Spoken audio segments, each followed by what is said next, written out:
Grabe talaga dahil ang ASAP in Milan ay napanood na nga natin ngayon dahil pinalabas na nga ngayong tanghali sa ASAP sa YouTube kung saan talaga ay nagtitrending na nga at pinag-uusapan ngayon sa social media.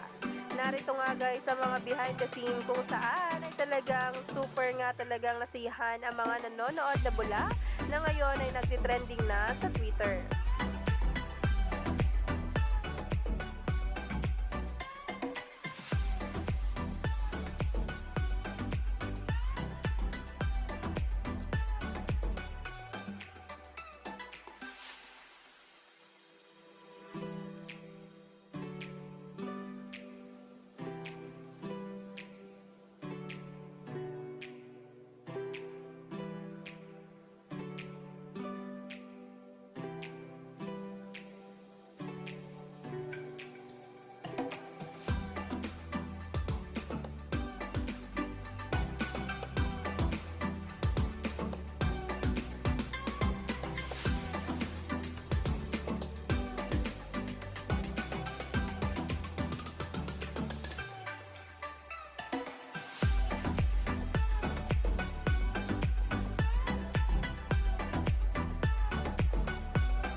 Grabe talaga pala ang kaganapan sa Milan.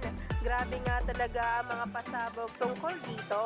Kaya naman wag na nga magpahuli pa sa bawat paayuda sa mga susunod na araw. Dahil talaga nga namang hindi tayo bibiguin ni Donnie Pangilinan at Bel Mariano sa bawat paayuda nila sa kanilang social media account.